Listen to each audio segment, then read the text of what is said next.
Welcome to Stories I Didn't Tell Last Sunday. I'm Doug McAllister for Journey Fellowship Church, and joining me today is Danielle Holloway.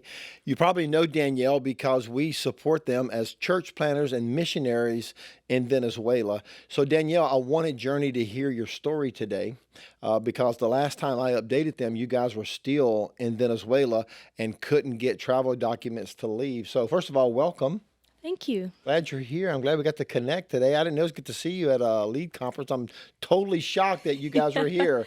You Yeah. and Oxa are both here, and he's Venezuelan. Yes, he is. And you guys met when you were missionaries with your mom and dad down there. Yes. Tell us a story about how you and Oxa met. Tell us a Well, little bit. my husband is a pastor's kid. His dad was actually the superintendent for a district in Venezuela, and he had sent a team of young people down to the jungle on a missions trip. Yeah. Because they're from the city. And And let me so stop you there. Just so the people who don't know this, you grew up in the jungle. in the jungle. Of Venezuela. Now, Yes. Journey has supported your mom and dad for decades now, so I know your story.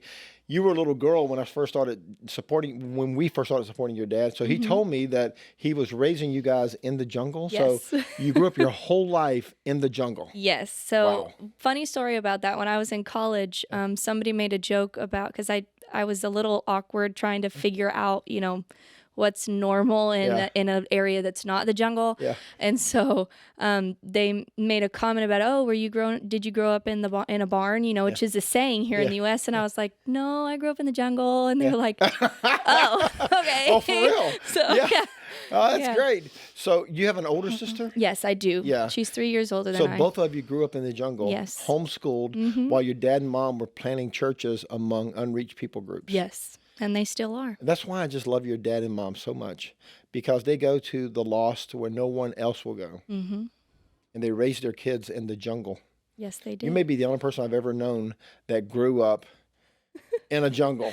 Yeah. That's just amazing. So anyway, your husband came on an Yeah, outreach. he went on a missions trip, and we had actually been out of the jungle because we'd planted a church in a very difficult neighborhood of a city. Right. And so we hadn't been in the jungle for about 2 years. So we were going back just to visit and to Yeah. see people. And so, in a church service, he was leading worship, and I really felt that the Lord was asking me to go up and sing a specific song and to share a certain testimony that had happened probably 7 or 8 months before that time. And so I went to the pastor's wife. I asked if I could go up, and I did. And when I began to sing, he said that he was in like captured by my voice. He was I in don't love. really know. He We know he how tells that church story girls better. and church boys meet. Yeah. So Yeah. anyway, we were friends for probably 3 years, and then Oh, so sweet. in 2014 we started dating Yeah. online because I was in the U.S. going to school, and then he was in Venezuela. So when you finished homeschool, your dad and I mom went sent back you to- to the yes. U.S.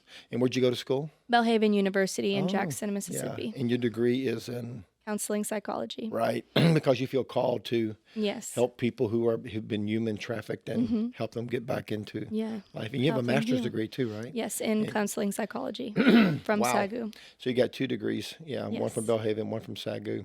Yeah, so you guys were online dating. Pretty much. Yeah. I mean, Nice. we talked all the time, and then I didn't actually see him in person since we'd started dating for probably 5 months after. So it was Oh, kind of wow. awkward because Yeah. it's like we were friends when I left, and then now we're dating, and it's like I don't really know how to. It's a whole new relationship. How do we transition Yeah, this? did we sit in the So, same yeah. booth? We sit on the same side? How does this work now? Yeah. Yeah, that's so great. And when did y'all get married? We got married in December of 2015 in Venezuela. Yeah. So you've been there ever since? Well, we came back to, actually in 2016, we went to Colombia as MAPS workers, and we were there for about 6 months, and then we came to the U.S. for me to finish my master's degree at SAGU. And when we did that, we started working for a church. We were their Spanish pastors in Texas. Yeah. And in November of 2019, the Lord just started like pressing on us, like, you guys are going to go back to Venezuela. And we Wow. didn't really understand like why or how, but we knew that it was going to be soon. Yeah. And so in January, we actually went to the head office for World Missions of the Assemblies of God in Springfield, and just to talk to them about that. And Venezuela is a closed country. It's been closed since 2016, which is why my parents had to leave, and now they're in Peru. And Right. so, we just said, hey, the Lord's calling us to Venezuela. We just want to let y'all know. And we don't Wow. know how we're going to get there. We don't know when, but we feel like it's going to be soon. Well, in February of 2020, so just a month after that meeting, my husband's family, his mom, his dad, and his sister passed away in a car accident in Venezuela. And so, we took about a week for us to heal, because since his dad was a superintendent, there were a lot of people waiting for us, wanting answers, wanting, Yeah.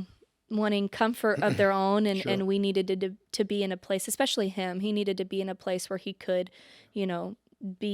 be somewhat okay. Yeah. And so we waited for about a week, and 3 days after we got to Venezuela, the whole world shut down due to COVID. I mean, everything. 3 days. And we were stuck in Venezuela, and we couldn't leave. You couldn't leave the state. You couldn't go from state to state. You couldn't go to the border. The border's about 12 hours from where the city that we were in. And we couldn't, airports were closed. Everything What was border is closed. it? Colombia? With Colombia. Yeah. So, we couldn't leave. And Yeah. it was like that for about a year and probably 2 or 3 months. Yeah. And so, after that, we were just trying. The borders would open like 3 days, and then they'd close, and they'd open, they close. And so it was really hard No to way to like get out. find, Yeah. that window of opportunity to leave. Well, then I had, we got pregnant with our youngest daughter, Hannah. And so then we had to wait for her to be born, because it was a difficult process. And so after she was born, we had to obviously get her paperwork, her passport, and everything to leave the country. And by that point, we were already into Yeah. 2022 Right. So there's no diplomatic relations between the U.S. and in Venezuela. Venezuela. No. So that's why you couldn't get any paperwork. Hmm. Wow. So you were just stuck. I ran into your dad at an event, and I said, "Hey, how's your girls?" And he told me your story. And man, it just broke my heart. I was like, I couldn't imagine. I have 2 girls about your age, and I felt your dad's pain. It's like, I couldn't Yeah. imagine, because you had a grandbaby while you were there that they Mhm. never met. Yeah. For how many? What, 2 years you were there? Well, Huh? yeah, we were there for 2 years. So Wow. when my parents last saw our oldest daughter, she was 1. She had just turned 1. Yeah. And this time that they just saw her a few weeks ago, she's now 3. So What's your 2 daughters' names? Rebecca and Hannah. Rebecca's the oldest, Yes. and they'd never met Hannah though at all. Nope, they'd never met Hannah. So I bet they were just Yes. They were so happy. overjoyed. I can Yes. imagine not being able to see your grandchildren for 2 years. So you called me. What month did you call me? Do you remember? I think it was in November. Yeah, and it was interesting, the timing, because I had literally just hung up the phone with another missionary that was coming off the field, and I hung up, and we made a pretty big commitment to them. Hung up the phone, and I said, Lord, I really don't know who we're supposed to pick up in their place. Mm. And I said, I just kind of did Wow. a 15-second prayer. I was like, Lord, just show me who you want us to support. And the phone rang. Wow. It was like, okay, I don't know this number, but I'm answering it because it may be the Lord, and it was you. And Wow. and you said, hey, I know this is unusual. And I was like, okay, this is going to be a God moment. I just felt it coming. Yeah. And you Wow. guys were staying, and you told me your whole story. Hmm. And I shared that with Journey the next Sunday. And we picked you guys up because you were planting a church. Now, we love Yes. your commitment. You said something that day that really just settled in my soul. You told me the story that you were stuck and you didn't know when you were going to get out of Venezuela, and you and your husband prayed and decided, if we can't leave, then let's just plant a church while we're here, Hmm. whether it's a year or for the rest of our lives.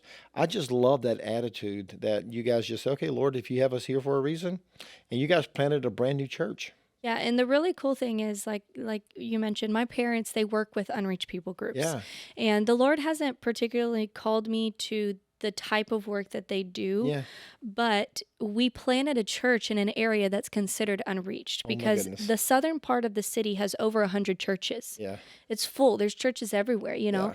In the northern part of the city, there is one church. And that's where you are? Yes, Oh. and that's where we planted our church. And what city are you in? Valencia is the second largest city in the country.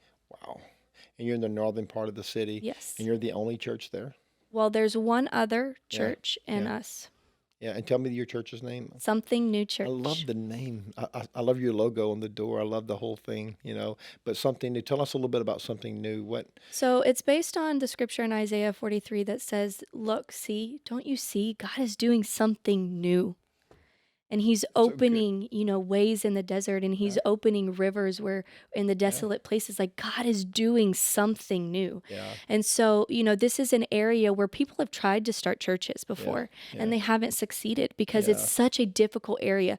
And we just, our biggest desire, greatest desire when we sat down and were like, okay, what do we want with this church? Yeah. And our biggest thing was we just want it to be a place where the presence of God abides. Yeah.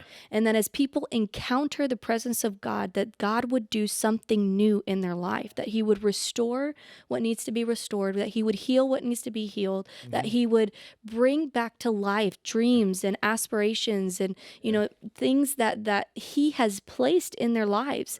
And so actually, this past week, our team, we started the church with a team, and our team had told us that this past week, not this Sunday, but the past Sunday, 3 doctors came and gave their lives to the Lord. Oh, thank you, And I mean, these are people that we've been interacting with them, and we've been trying, we've been working with them and stuff. And their biggest thing was, well, we just don't know if we can believe in God. And so it was just, it's such a cool thing because it's like the Lord is just amazing, opening a place where, we're just allowing him to do what he does best, and which is to create out of nothing. And when did y'all launch? What Sunday? in November, right after Thanksgiving. We wanted to do it on that weekend because Thanksgiving is actually an American holiday. They don't celebrate it around the world. And so, but it is a holiday that we appreciate very much of being thankful. Yeah. And so we wanted to launch the church on a weekend that really emphasized just being thankful for what God has done in our lives and in other people's lives. And you guys have a lead team there when you're gone. So tell me about your lead team. Yep. So we actually started contacting different people from different churches that, some of them are pastors' kids, some of them are ministers' kids. Most of them have grown up in in the gospel, and so they're already trained. We didn't really have to do anything to teach them about what we were wanting to do. Yeah. But the Lord just started putting on their heart, like, I want you to work with them. I want you to work with them. And so, we prayed, we talked to them, we asked them to pray, they prayed, and they said, yes, the Lord has asked us to come and work with you guys. Some of them even moved from different cities to come and to work in this church. And so there's 9 of us in total. So without, my husband and I, it would be 7 of them, but they work really hard. So they're leading in your absence. So I know I was surprised to see you here back in the U.S. Tell us how you got out of Venezuela after 2 years. What? Well, because of my nationality, like you mentioned earlier, the United States and Venezuela, they don't have political relations. And so because of that, my nationality is a little complicated in Venezuela. Yeah.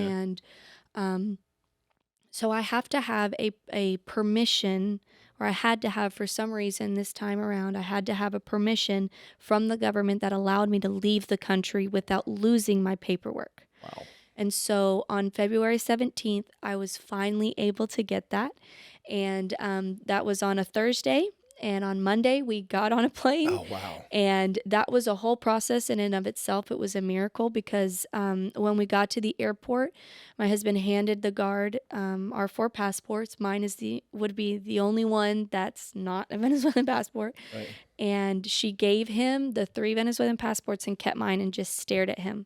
Like, what are you, I want you to explain to me, you My know? word. And he just stared back like, I'm not going to give you any information you don't ask for. Right. And so, they stood there for probably 10 minutes just staring at each other. And Really? finally, she just was like, who is she? And where are you guys going? And he Yeah. said, well, she's my wife and we're going to go see our kids' grandparents. They haven't met our youngest daughter and they want to meet her.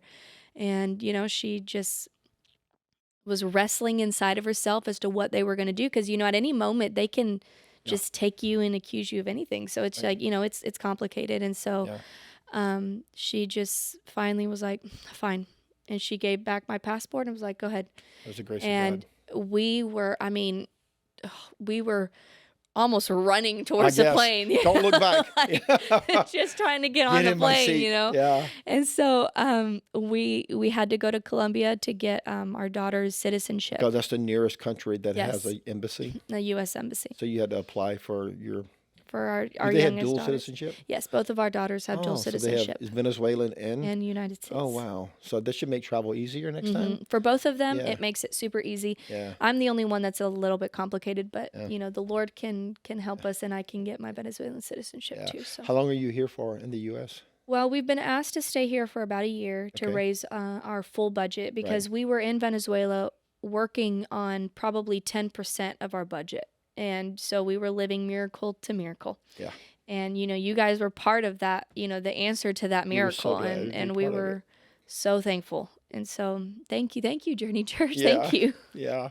Well, we all had a heart for you right away because we just knew it was the Lord, and we wanted to make sure that you guys had what you needed until you got out of Venezuela. And now you're able to raise your full support and maybe get a full appointment, you think? Yes. Yeah. So we are, whenever we got us appointed on the field, which is Right. very uncommon. Right. The Lord just opened a lot of doors for us Yeah. that we needed. And so they could only assign us as MAPS workers. Sure. So now that we're here, they're working on moving us to MAs or missionary associates. Mhm. And then after that, they will be moving us to fully appointed. Congratulations. Thank you. That's amazing. What a great story. So what's in store when you go back to Venezuela? What's the Lord calling you to do?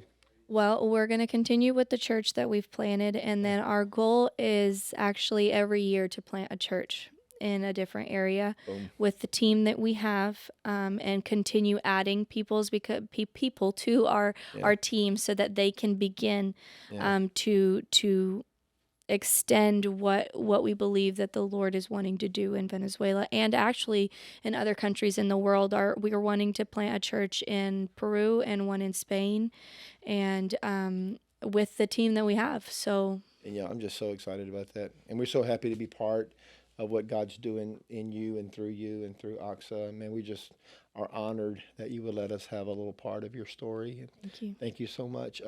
As we're wrapping it up, we're going to give financially, but how can we pray for you? And what do you need us to do to help you right now? I mean, what's your number one prayer? Well, our biggest prayer right now is that the Lord would just open doors. Yeah. The past 2 years have been quite chaotic for us. Yeah. And we're asking the Lord to just open the doors, that we don't have to, fight to try to get into churches Yeah. to help support us, that the Lord would just open the doors and that we Yeah. would be able to rest in his, his sovereignty and that he knows what he's doing. And also, if y'all could pray, we need a church, a roof for the church, our We church saw the building. picture. I was wondering if I was seeing the picture right. There's no roof on your No, building. they're pieces of cloth that Yeah, kind of because I protect from said the sun. it looks like they have a really creative roof. Yeah. But I love the building, but I think we got to help you guys get a roof on your building. Yeah, so Yeah. we're in the process of we need to raise about $30,000 to be Yeah. able to put the roof on You the got to tell building. that story real so- quick about how you got that building, and then we're going to wrap it up. So just give Yeah. us the Well, 2-minute Axedia version. Axedia he's an architect, and Right. so he had worked for a company many years ago, and he had remembered that the owner of that company is now a pastor in Spain, but he used to have like a small group up in that area. Yeah, right. And so he was just contacting him, hey, do you know anybody up there that maybe still would like to go to church or Mhm. anything? The guy was like, hey, listen, I need you to call me. Yeah. And actually, was like, well, why do I need to call? But Yeah, he yeah. finally called him on like a Sunday afternoon. And the guy was like, 7 years ago, the Lord told me to buy a piece of property up in that area. Are you serious? And I started building a church. But I knew that I was not supposed to do the church, that Yeah. I was supposed to just get the property Yeah. and have Oh part of the my building. goodness. But I never finished it. He said, it's not finished. It's really, rustic and everything, but it's there. If you Yeah. want it, you can have it for 10 years Yeah. until you can get a property of your own and Yeah. then, have your own thing. And he said, and then when you guys leave, I will have someone else come to do a church in that area until they can do the same. And so, Wow. we were able to get a piece of property. That area is very expensive to Yeah. get land. It's much more expensive than the rest of the country. And Yeah.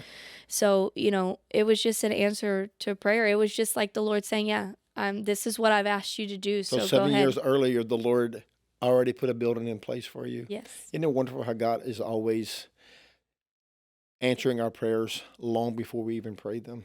It's amazing. God's such a good God. Danielle, thanks for joining us today. Thank you for having We me. are just so excited about what's happening with you and Oxa and your girls. And I know your dad and mom are so happy to be able to see their granddaughters. And we just excited about it. And we're hoping you guys will come out and visit us at Journey while you're making your tour of the U.S. Yes, sir. So maybe we can work out something when we get done here. But thanks for joining us on our podcast today.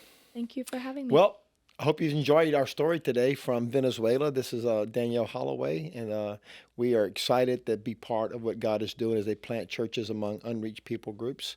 If you're watching us for the first time, I encourage you to download the Journey app. It's free on your app store. Type in Journey Fellowship Church. Or you can also go to jf.church to find out more about us. If you live in Slidell or somewhere in the North Shore of New Orleans, come visit us. Driving directions are on the app and on the website. But we just enjoy being able to spend time with you today and with Danielle. So this is Doug McAllister for Journey Fellowship Church, and thanks for watching Stories I Didn't Tell Last Sunday.